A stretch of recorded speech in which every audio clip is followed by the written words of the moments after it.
Hello students, welcome to your DSCG home classes, a digital initiative by Directorate of School Education Jammu. So students, हम political science जैसे पढ़ रहे हैं class 12 की, तो एक हमारा और टॉपिक रह गया था इसमें चैप्टर 5 में सार्क, ये नहीं पढ़ा था हमने, तो आज हम इसे भी कवर कर लेंगे इस वीडियो में। तो क्लास 12 को हम पढ़ा रहे हैं पॉलिटिकल साइंस। तो हमारा टॉपिक क्या है? सार्क। तो ये सार्क क्या है स्टूडेंट? सार्क है south Asian association of regional cooperation. ये है सार्क। ठीक है, साउथ एशिया में जो भी कंट्रीज़ हैं ना, उन्होंने ये मिलके एक समूह बनाया है, एक ऑर्गेनाइजेशन बनाई है, ग्रुप बनाया है, उसे हम सार्क कहते हैं। ठीक है, जैसे सब कंट्रीज़ मिल के सेकेंड वर्ल्ड वॉर के बाद सारी कंट्रीज़ मिल के अपने अपने ग्रुप्स बना रही थी। तो जैसे यूरोप में देखा था हमने, यूरोपियन यूनियन बनाई थी उन्होंने। तो अब जो ये एशिया वाले हैं, तो इन्होंने जो साउथ एशिया की कंट्रीज़ थी उन्होंने एक सार्क बना दिया। हम इसे पढ़ेंगे ये क्या था। तो ये कब, इसकी फाउंडेशन कब रखी गई थी? 8 दिसंबर 1985 को। कहाँ पे? ढाका। ये ढाका किधर? बांग्लादेश में। बांग्लादेश की कैपिटल है ढाका में। ठीक है, ढाका किसकी कैपिटल है? बांग्लादेश की। तो ये इसकी फाउंडेशन कहाँ पे रखी गई थी स्टूडेंट्स? ढाका पे, ढाका में। तो ढाका कहाँ है? बांग्लादेश में। तो ये कब हुआ था, मतलब इसकी फाउंडेशन कब हुई थी? 1985 को, 1985 को। ठीक है, ये क्वेश्चन इसको अच्छी तरह देख लेना। जो लास्ट ईयर यूपीएससी का पेपर हुआ था ना, प्रीलिम्स, तो उसमें ये क्वेश्चन पूछा गया था। ठीक है, कि ये सार्क कब, मतलब इसकी फाउंडेशन कब रखी गई थी? तो 1985 में। आप आज ही से याद कर लेना इसको। तो इसका हेड क्वार्टर कहाँ है? काठमांडू में। देखो, अब एक और बात है कि फाउंडेशन रखी गई ढाका बांग्लादेश में, लेकिन हेड क्वार्टर इसका बांग्लादेश नहीं है, हेड क्वार्टर इसका है काठमांडू। तो काठमांडू है नेपाल की कैपिटल। ठीक है, ढाका आ गई बांग्लादेश की कैपिटल और काठमांडू आ गई नेपाल की कैपिटल। काठमांडू नेपाल में है। ठीक है, सार्क क्या है ना? सार्क एक south Asian association of regional cooperation है, जो साउथ एशिया में कंट्रीज़ हैं, उन्होंने एक अपना समूह बनाया है, ग्रुप बनाया उन्होंने। तो इसकी फाउंडेशन कब रखी थी? 1985 में, ढाका में, बांग्लादेश में ढाका, लेकिन हेड क्वार्टर इसका कहाँ पे है? नेपाल में। अब 8 कंट्रीज़ ने मिलके इसको फाउंड किया था।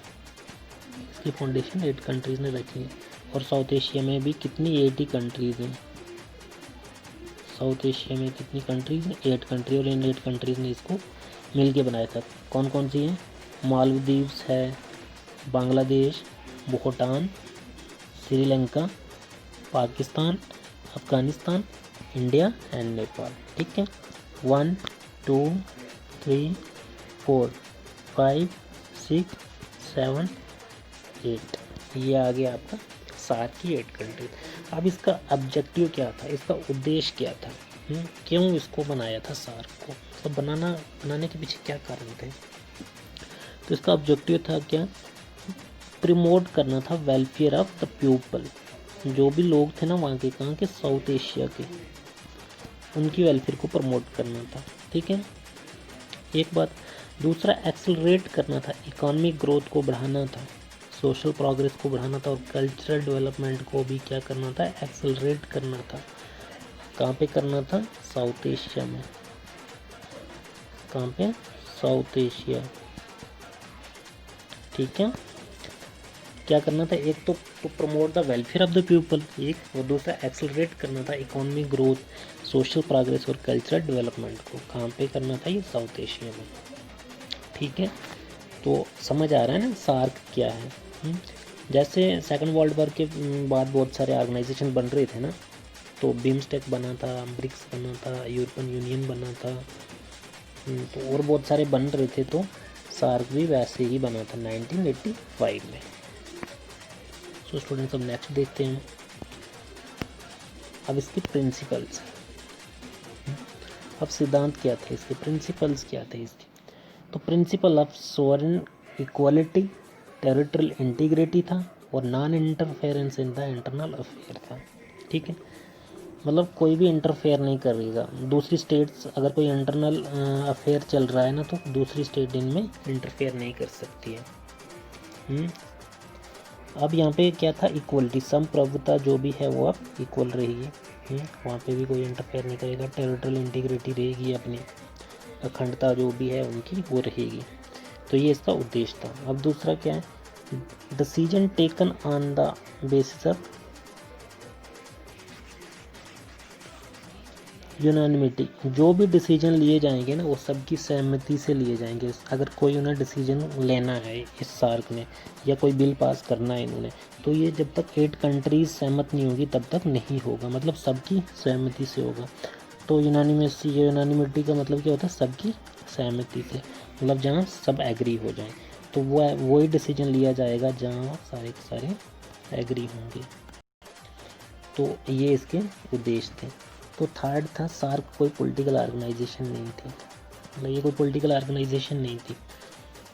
सार्क कोई पॉलिटिकल ऑर्गेनाइजेशन नहीं थी, लेकिन ये एक्सलरेट करती थी डेवलपमेंट थ्रू म्यूचुअल कोऑपरेशन के जरिए। ये इसका काम था डेवलपमेंट करना, लेकिन ये पॉलिटिकल ऑर्गेनाइजेशन नहीं थी। ठीक है स्टूडेंट्स। तो एक जो ये कंट्रीज़ है ना, इनको एक ट्रिक है जिससे आप अच्छी तरह से इन 8 कंट्रीज़ को लर्न कर पाओगे। MBBS पैन, ये आपको पहले याद करना। याद किया MBBS को सबको याद हो जाएगा, तो पैन भी याद ही हो जाता है सबको।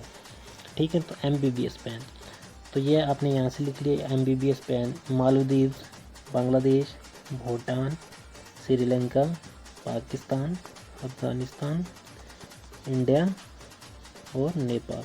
ये आपकी आ गई ट्रिक्स इस कंट्री, इन सार्क की जो भी कंट्रीज इनको लर्न करने की। तो ये आपका सिंपल सा ये सार्क था। तो इसमें और बहुत सारा डीप पढ़ें तो इसमें समिट हुए थे। ठीक है, 14 समिट, 18 समिट हुए इसमें, कितना 18। तो अभी भी आगे होते जाएंगे इसमें। तो जब भी इनका कोई समिट होता है तो कोई ना कोई डेवलपमेंट की बात होती है। ठीक है ना, जब भी ये मिलते हैं आपस में, तो स्टूडेंट्स जब भी ये आपस में मिलते हैं तो कोई ना कोई डेवलपमेंट की बात करते हैं। तो जब 18 समिट हुआ था, कब हुआ था ये 2014 में जब हुआ था, तो इंडिया के प्राइम मिनिस्टर मोदी थे। तो उन्होंने क्या अनाउंस किया था कि India would give a business visa. India business visa देगा, बिजनेस वीज़ा देगा इन सब कंट्रीज़ को 3 से 5 साल तक।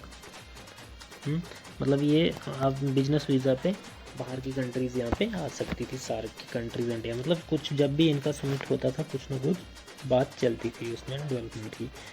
तो ये स्टूडेंट्स आपका आज का टॉपिक था सार्क। Okay, bye.